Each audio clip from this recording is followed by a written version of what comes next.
ዕለታዊ መረጃዎችና ዘገባዎችን ይዤ መጥቻለሁ። በዚህ ሰዓት ከያዝኳቸው የግንባር ዝርዝር መረጃዎች ባሻገር አንድ መረጃ ይዣለሁ። ይሄ መረጃ እንግዲህ ለጥንቃቄም የሚያግዝ ነው። አጠቃላይ የብልጽግና መንግስት እና የገንዘብ ቋትን በተመለከተ እንደዚሁ አዲስ መረጃ የሚሰጥ ነው። መረጃውን ለማመንም የሚያስቸግር ነው። ይህንን በተመለከተ በዚህ ሰዓት ከደረሱ መረጃዎች መካከል አካትቸዋለሁ፣ ወደ እናንተ የማደርሰው ይሆናል። እንግዲህ በዚህ ልክ አንድ ሀገርን የሚመራ መንግስት ነኝ የሚል አካል በዚህ ልክ በባንክ ውስጥ በሚገኝ የግለሰቦች ገንዘብ ላይ ምን እያደረገ ነው የሚለው ጉዳይ ሲሰማ እጅግ አስደንጋጭ፣ ለማመንም የሚከብድ ነው። እውነት ለመናገር እኔን መረጃ በተደጋጋሚ ሰዎች ጥቆማ ሰጥተውኛል። ዛሬ ደግሞ የበለጠ መረጃው ተጠናክሮ መጥቷል። ለማመን እንኳ በሚያስቸግር ሁኔታ ነው። ይሄ መንግስት ነው ወይስ ደግሞ ማፊያ ቡድን የሚለውን በተመለከተ እንግዲህ እዚህ ላይ አብሮ በዘገባው ላይ የሚታይ ጉዳይ ነው። ከዛ ባሻገር በቆቦና አካባቢው የመድፍ ድብደባዎች እየተደረጉ ነው የሚገኙት። በጎጃም ደብረ ወርቅና አካባቢው የነበረው መረጃ ከሰዓት በኋላ ተጨማሪ መረጃዎች ምን አሉ? በሸዋ ቀጠና ያለው አጠቃላይ ሁኔታ ምን ይመስላል? በተለያዩ አካባቢዎች ያሉ ዝርዝር የግንባር መረጃዎችን በቅደም ተከተል ወደ እናንተ የማደርስ ይሆናል። እየተከታተላችሁ ሀሳብ አስተያየት ቢኖራችሁ ጥቆማ ዜና ሲሚል .com ላይ እያስቀመጣችሁ አብራችሁ እንድትቆዩ ነው በአክብሮት የምጋብዛችሁ። በርካቶቻችሁ ሀሳብ አስተያየቶችን እየላካችሁልኝ ነው፣ በእጅጉ አመሰግናለሁ። ከላካችሁልኝ መረጃዎች መካከል በአዲስ አበባ ያለውን የመሬት ማኔጅመንትና ጉዳይ በተመለከተ ለምን ፕሮግራም አትሰሩበትም? በአዲስ አበባ መሬት ማኔጅመንት ተብሎ የሚጠራው ቢሮ ውስጥ ያለው አጠቃላይ ሁኔታን በተመለከተ ዝርዝር መረጃዎች እንልካለን። ለምን ይህን ጉዳይ አታጋልጡም? እየተሰራ ያለው ስራ ግፍ ነው። የይዞታ ጋር በተያያዘ የአርሶ አደር ልጅ በማለት ነባሩን ማህበረሰብና አዲስ አበባ ከተማን ህዝብን ያገለለ የካርታ የባለቤትነት የይዞታ ማረጋገጥ ስራዎች ናቸው እየተሰሩ ያሉት። ይህ ጉዳይ በደንብ ተገፍቶ ሊከድበት የሚገባ ነው የሚሉ አስተያየቶችንም እንደዚሁ አድርሳችኋል፣ ተመልክቻቸዋለሁ። አመሰግናለሁ። እነዚህን አይነት የህዝብ ሶቶች እንደ በፖሊሲ ደረጃ ተይዘው የሚሰሩ ናቸው። እንግዲህ የመልካም አስተዳደር ተራ ችግር ጉዳይም አይደለም፣ የፖሊሲ ጉዳይ ነው። ይሄ እንግዲህ የከተማው ህዝብ ምሬት ውስጥ መግባቱን የሚገልጹ ናቸው። ወደፊት በዝርዝር የምመለስባቸው ይሆናሉ። እንግዲህ በሰዓት ከያዝኳቸው መረጃዎች መካከል በመጀመሪያ የዓለም አቀፍ ተቋማት ጥሪዎችንና የሀገር ውስጥ ተቋማት ጥሪዎችን ላቅርብ። የኢትዮጵያ ሰብአዊ መብቶች ጉባኤ የሚባለው እንግዲህ የሰብአዊ መብት ድርጅት 1984 ጀምሮ በነ ፕሮፌሰር መስፍን ወልደማርያም ተመስርቶ እስካሁን ድረስ በአስቸጋሪ ሁኔታዎች በህወሓትም አሁን በብልጽግናም በፈተና ውስጥ እያለፈ የሚገኘው ድርጅት ጥሪዎችን አቅርቧል። ካቀረባቸው ጥሪዎች መካከል በእስር ቤት የሚገኙ የፖለቲካ እስረኞች ያለምንም ቅድመ ሁኔታ በአስቸኳይ እንዲፈቱ፣ ክስ የተመሰረተባቸው ክሳቸው እንዲቋረጥ፣ በኢትዮጵያ ውስጥ በተለያዩ አካባቢዎች ያሉ ጦርነቶችና ግጭቶች በሰላማዊ መንገድ እንዲፈቱ የሚሉ ጥሪዎችን አቅርቧል።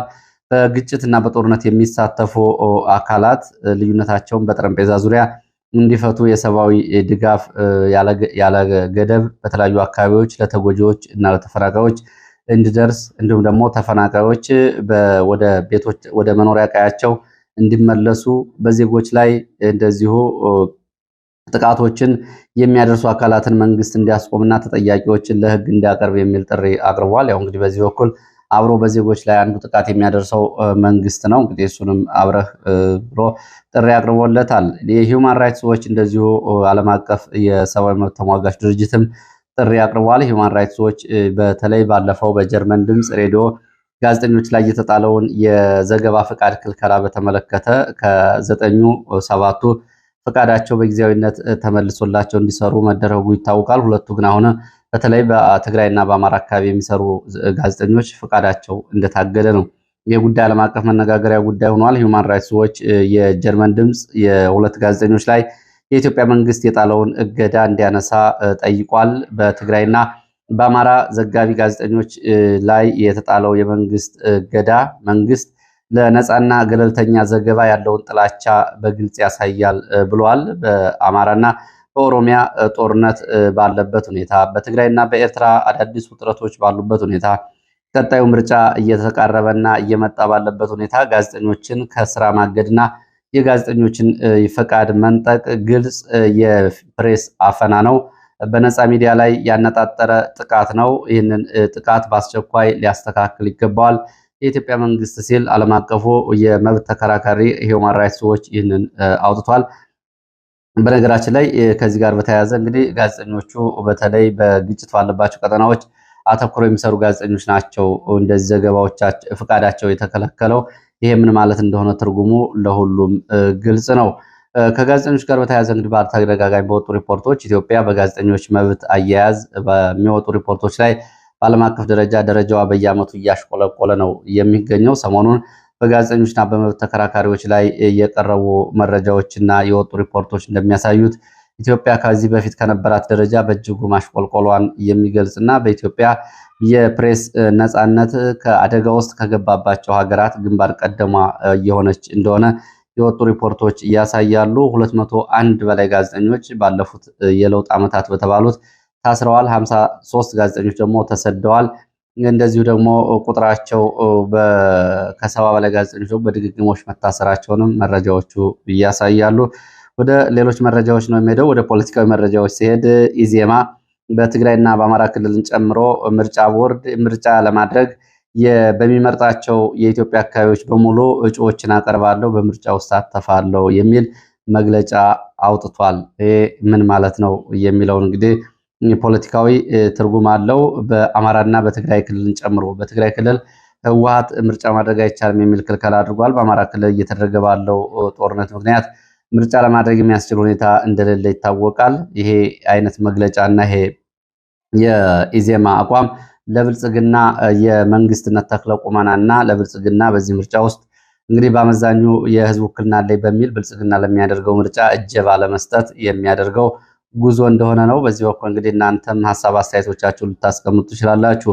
በእንዲህ አይነት ሁኔታ የዜጎች ጥያቄ ሳይመለስ በርካታ አካባቢዎች በትጥቅ የታገዙ እንቅስቃሴዎች እየተደረጉ ባለበት ሁኔታ የሚደረግ ምርጫ ለውጥ አያመጣም። በነገራችን ላይ ከምርጫ ጋር በተያያዘ ሩቅ ሳንሄድ በኢትዮጵያ ውስጥ የሆነውን የምናስታውሰው ነው።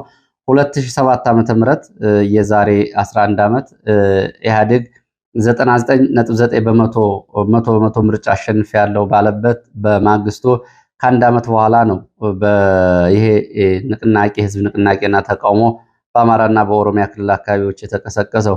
ስለዚህ በኢትዮጵያ ውስጥ 100% ምርጫ አሸንፍ ያለው የሚለውና በምርጫ ሂደት ደግሞ የሚያጅቡ ፓርቲዎች ከገዢው ፓርቲ ጋር እንደዚሁ የጥቅም ትስስር ያላቸው ፓርቲዎች ያስፈልጋሉ። እነሱ እንግዲህ አሁን አለን እያሉ ነው የሚገኙት። የሚያቀርቡት ምክንያት እንግዲህ ያው ዲሞክራሲ ምህዳሩን ለማሳደግ ኢትዮጵያ በትጥቅና በጦርነት የሚመጣ ለውጥ እንዲሁም ደግሞ መሰረታዊ ስላልሆነ የሚል መከራከሪያ የሚያቀርቡት የህዝብ ጥያቄዎች ምርጫ ለማድረግ የሚያስችል ሁኔታ አለው። ጋዜጠኞች ታስረዋል፣ ፖለቲከኞች ታስረዋል፣ በተለያዩ አካባቢዎች ጦርነቶች እየተደረጉ ነው። በዚህ መሀል የሚደረገው ምርጫ የቱን ያክል ታማኝነት ይኖረዋል የሚለው እንግዲህ አብሮ ሊጠየቅ የሚገባው ነው። እነዚህ ለምሳሌ ኢዜማ ራሱ የትጥቅ ትግል ያደርግ በነበረባቸው ዓመታት ይናገረው የነበረውና አሁን ደግሞ የሰላማዊ ፖለቲካ ታጋይ ሆኛለሁ ባለበት ጊዜ የሚናገራቸው ንግግሮች እንግዲህ በየዘመናቱ የሚለኩ የሚመዘኑ ናቸው። ብዙ ሰው በህይወት አለ ይህንን ክስተት ይከታተለዋል። ስለዚህ ምርጫው ምን ለውጥ ያመጣል የሚለው አብሮ የሚታይ ነው። ሌላው ዛሬ እንግዲህ ከጉልህ ክስተቶች መካከል በዓለማችን በቁጥር 1 በህዝብ ብዛት የምትገኘው የህንድ ጠቅላይ ሚኒስትር ወደ አዲስ አበባ ለሁለት ቀን የስራ ጉብኝት መጥተዋል።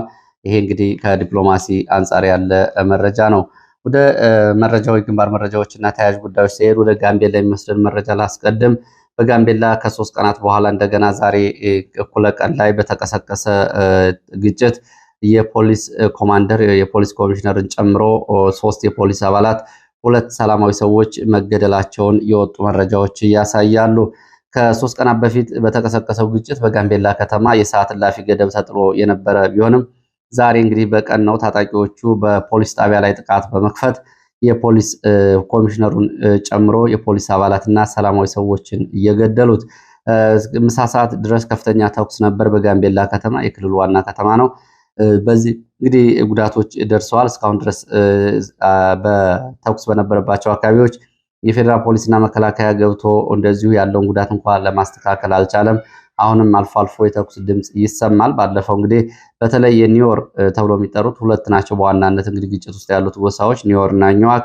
የኒዮር ጎሳዎች የአኝዋኮች ኒዮርና ደገኞች ይውጡ የሚል ተደጋጋሚ ጥያቄ ያላቸው ሲሆን ይሄ እንቅስቃሴ አሁን በልዩ ኃይል በፖሊስ ጭምር የተያገዘና ምክትል ፕሬዝዳንቱ ጨምሮ በዚህ ጉዳይ ላይ እንደዚሁ ከላይ እስከታች ድረስ እጃቸው አለበት የሚሉ መረጃዎች አሉ። ፕሬዝዳንቷ ደግሞ እንደዚሁ ከዚህኛው ብሔር የተወከለች ስትሆን ከኦሮሞ ፖለቲከኞች ጋር ልዩ ትስስር ፈጥራለች። ባለፈውም የኦሮሚያ ልዩ ኃይል ወደ ጋምቤላ እንዲገባ እንደዚሁ ጠይቃለች የሚለው መረጃ መውጣቱ ይታወቃል። የእንግዲህ ፌዴራል ፖሊስና መከላከያ ባሉበት ቀጠና የአንድ የክልል ፖሊስ ወደ ሌላ ክልል ገብቶ ህግ የሚያስከብርበት ጉዳይ ባይኖርም ጉዳዩ ግን በዚህ ልክ ሲታይና መነጋገሪያ ሲሆን ነበር። ዛሬ የፖሊስ ኮሚሽነሩ በዚህ ቀጠና በነበረው ውጊያ ስለሞታቸው የሚገልጽ መረጃ ነው ያለው። ወደ ራያ ቆቦና አካባቢው ወዳሉ የግንባር መረጃዎች ሄዳለሁ። በራያ ቆቦ ወረዳ በተለያዩ አካባቢዎች የከባድ መሳሪያ ድብደባና ውጊያ ሲደረግ መዋሉን የሚገልጹ መረጃዎች ወጥተዋል። በሰሜን ወሎ ራያ ቆቦ ወረዳ ከአባርጎ እስከ አዲስ ቅኝ በተባለው አካባቢ እንደዚሁ ውጊያ ሲደረግ ነበር ተብሏል። በቡድን መሳሪያ የታገዘ ውጊያ ነው ሲደረግ የነበረው። በውጊያው የደረሰው ጉዳት በዝርዝር ባይታወቅም መከላከያ በገባባቸው ቀበሌዎች እንደ አዲስ ቅኝ እና አባርጎ ተብሎ የሚጠሩት አካባቢዎች በሁለት ኦራል ወታደራዊ ተሽከርካሪዎች ሰላማዊ ወጣቶችን በመጫን ወደ ቆቦ አምጥቷል ነው የተባለው። እንግዲህ በርካታ ወጣቶች በሁለት ተሽከርካሪ ተጭነው መጥተዋል ብሏል። በዚሁ ቀጠና ከሆርማት ወደ ተኩለሽ እንደዚሁ ተከታታይ የከባድ መሳሪያ ድብደባ አለ፣ መድፍን ጨምሮ ማለት ነው።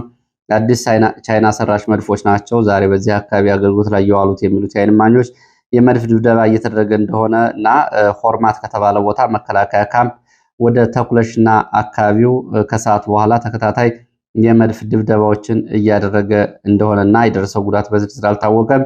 የመድፍ ድብደባውን ተከትሎ እንደዚሁ ወደ ተኩለሽ አቅጣጫ እግረኛ ሰራዊት መንቀሳቀሱን ተመልክተናል ብለዋል የመረጃ ምንጮቹ። እንግዲህ ተኩለሽ በጣም ወሳኝ ከሚባሉት ወታደራዊ ጠቀሜታ ካላቸው የከፍታ ቦታዎች አንዷ ነች። ከፋኖ አጸፋ ምላሽ ስለመሰጠትና ለመሰጠቱ የታወቀ ነገር የለም። ተኩለሽን ለቆ የወጣው መከላከያ መልሶ ተኩለሽን ለመያዝ የከባድ መሳሪያ ሽፋንና ድብደባ በማድረግ እግረኛ ወደ አካባቢው ከሆርማትና ከአካባቢው እያንቀሳቀሰ ነው። ሌላ ቦታም እንደዚሁ አይናማ ተብሎ ከሚጠራ አካባቢም ተጨማሪ የመድፍ ድብደባ እና የመድፍ ተኩስ እንዳለ የመረጃ ምንጮቹ ይህንን የዓይን እማኞች አስረድተዋል።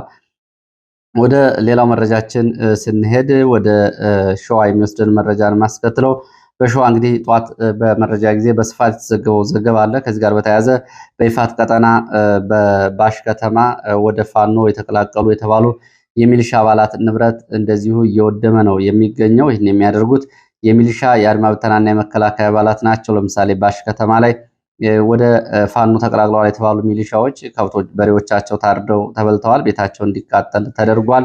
ከዚህ ባሻገር እንግዲህ ከአራት አቅጣጫ ያለው ዘመቻም ከማለዳ ጀምሮ ባለበት እንደቀጠለ ነው። ተሬንና የለን ተብሎ የሚጠሩትን ማዕከል ያደረገው ዘመቻ እንደቀጠለ ነው። እዛ ሰፊ ቀጠና የሸፈነው በዋና ዋና የፋኖ አመራሮች ላይ ያነጣጠረ የተባለው ዘመቻ የ2 ዓመት ግብርም ጭምር ለመጠየቅ ያለመ ነው ተብሏል። በእነዚህ 2 ዓመታት እንግዲህ ፋኖ ይዟቸው ነበሩ ቀጠናዎች በመግባት የመንግስት ኃይል ግብርም ጭምር ለመሰብሰብ አቅዶ ነው ይህንን ሰፊ ዘመቻ እያደረገ ያለው። ንጹሃን ጉዳት ደርሶባቸዋል። ባሽ ከተማ፣ ተሬ እንዲሁ ደግሞ የለን ንጹሃን የ2 ዓመት ህፃንን ጨምሮ ሴቶችና ህፃናት እንደዚሁ ሙትና ቁስለኛ ሆነዋል። በሞርተርና በመድፍና ዲሽቃ ድብደባ እንደዚሁም ደግሞ ከባልጭ ተብሎ ከሚጠራው አካባቢ ኩሪበር ተብሎ ከሚጠራው እስከ የለን ድረስ የከባድ መሳሪያ ድብደባዎች እንደቀጠሉ እንደሆነ ደብረሲና ሸዋሮቢት ዙሪያ እንደዚሁ ያለው ውጥረትና እንደዚሁ መንገዶች አካባቢ ያለው አሁንም እንደቀጠለ ነው ውጥረቶቹ።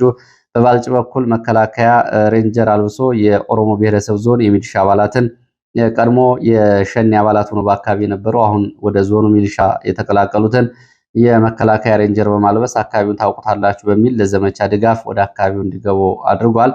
ዘመቻው ማዕከል ያደረገው እንግዲህ ላለፉት 3 ዓመታት የፋኖ ጠንካራ ይዞታ የሆኑትን የይፋት፣ የመንዝ፣ የጣርማበር ቆላማ ቀጠናዎች እንደሆነ ነው እየተገለጸው። ከዚህ ጋር በተያያዘ ዝርዝር መረጃዎችን እንደዚሁ አጠናቅረው የፋኖ መሪዎች እንደሚያደርሱ ተናግረዋል።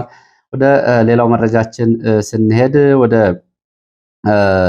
ደብረ ወርቅ የሚወስደን መረጃን ማስከትለው ምስራቅ ጎጃም ደብረ ወርቅ ከተማ በነበረው ዘመቻ ዛሬ ማለዳ ፋኖ ደብረ ወርቅ ከተማ በመግባት በርካታ ቦታዎችን ተቆጣጥሮ እንደቆየ ያው በተደጋጋሚ ዘገባው ወጥቷል። ከዚህ ጋር በተያያዘ ያለውና የደረሰው ጉዳት ምንድነው የሚለውን በተመለከተ አዲስ መረጃ ወጥቷል። በዘመቻው ወታደራዊ፣ ሰብአዊ፣ ቁሳዊ ወታደራዊ ኪሳራ ደርሷል። ፋኖ ወደ ከተማዋ በ5 አቅጣጫዎች በመግባት ነው ጥቃት እየፈጸመውና ዘመቻውን እያደረገው።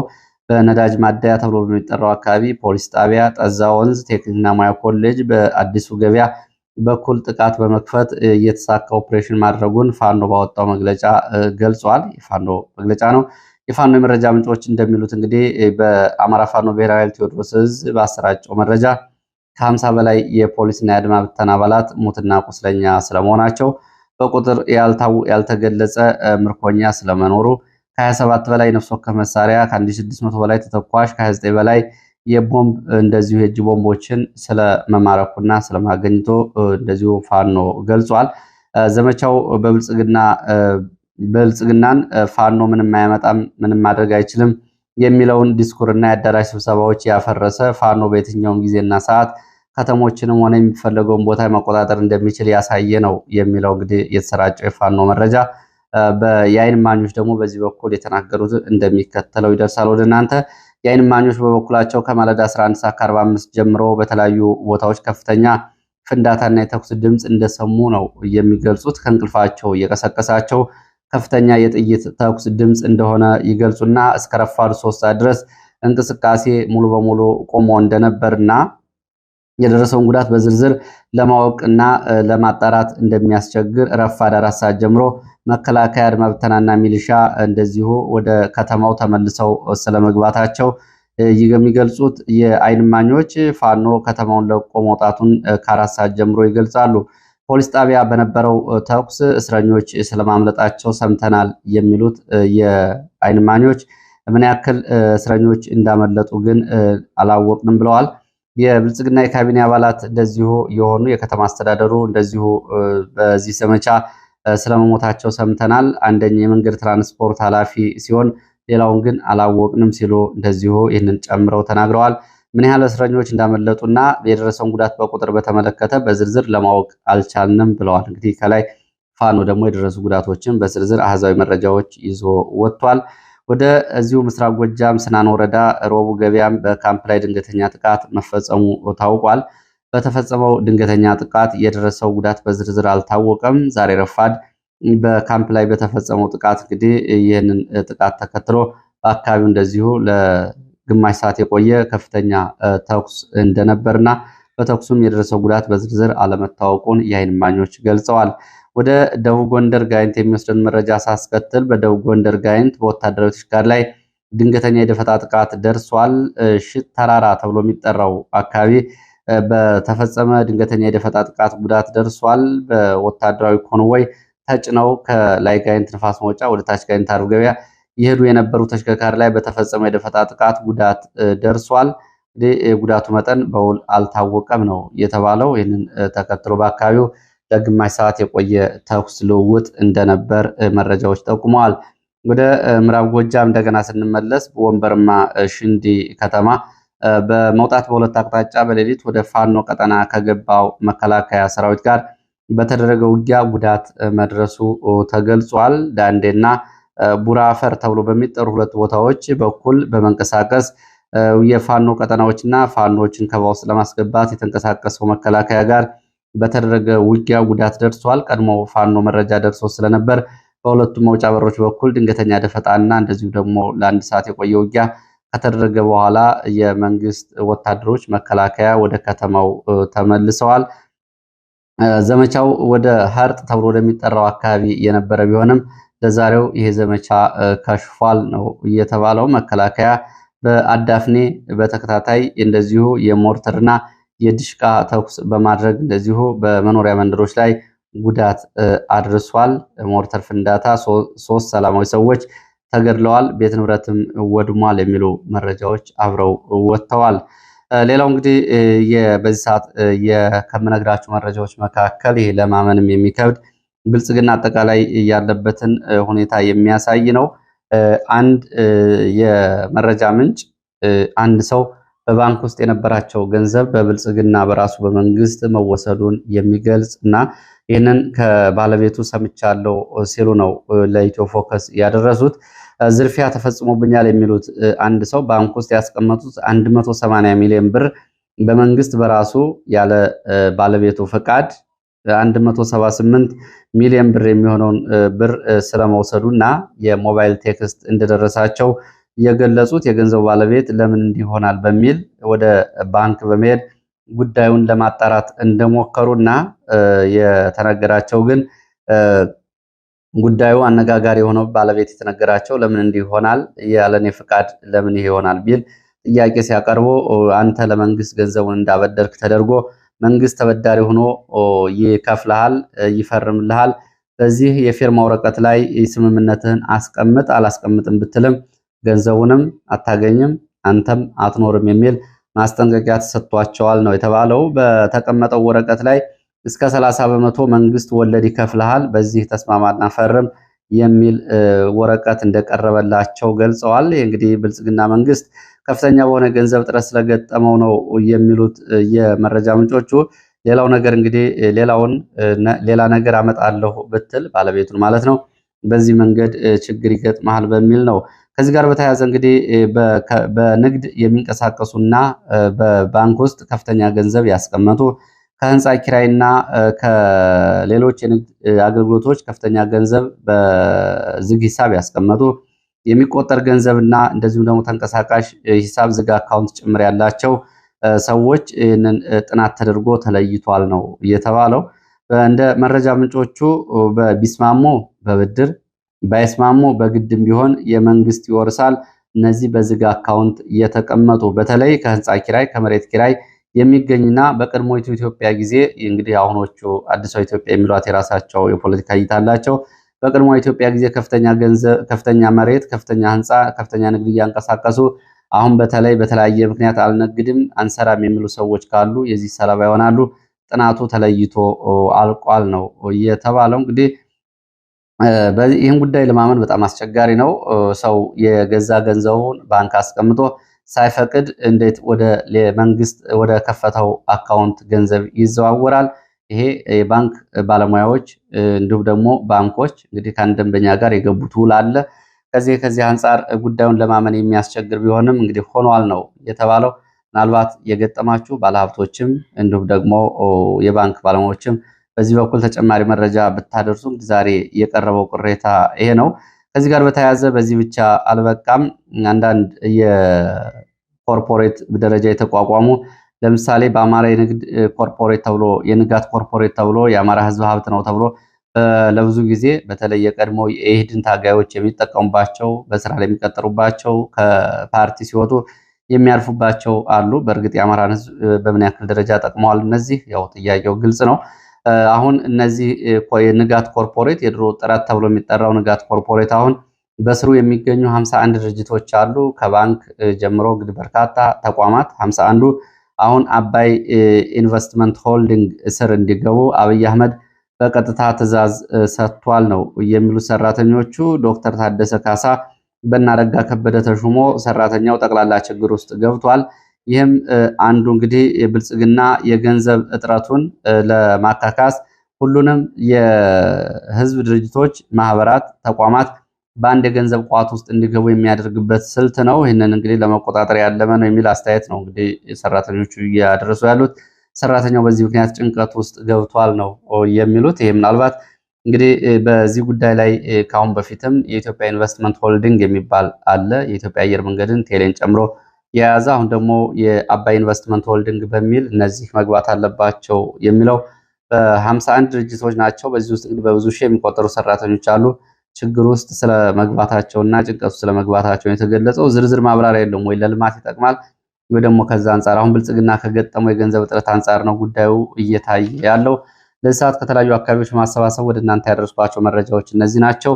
በተለይ አሁን በቀረበው መረጃ ላይ የባንክ ባለሙያዎች እንዲሁም ደግሞ የምጣኔ ሀብት ባለሙያዎች እንዲሁም ደግሞ በዚህ ጉዳይ ላይ መረጃው ያላቸው ሰዎች ተጨማሪ መረጃዎችን ብታደርሱ መልሼ ወደ እናንተ የማደርስ ይሆናል። ይሄ እንግዲህ በነጋዴዎች ላይ ከፍተኛ ስጋት የሚፈጥር የውንብድና ተግባር ነው። ማንም ሰው በባንክ ያስቀመጠው ገንዘብ ያለ ፍርድ ቤት ትዕዛዝ እንዲሁም ደግሞ ያለ ባለቤቱ ፍቃድ ገንዘብ ከአንድ ባንክ የሂሳብ ቁጥር ወደ ሌላ ማዛወር የሚችል ማንም የለም። ይሄ ለባንኮቹ ጭምር ባንኮቹ ከደንበኛው ጋር ከገቡት ውል አንጻርም ሌላ ጉዳይ ነው። ለመሆኑ ይህ ጉዳይ ይህን መንግስት በምን ደረጃ ሊገለጽ ይችላል? አስተያየትና ሀሳቦቻችሁን ልታደርሱ ትችላላችሁ። ለነበረን ቆይታ በእጅጉ አመሰግናለሁ።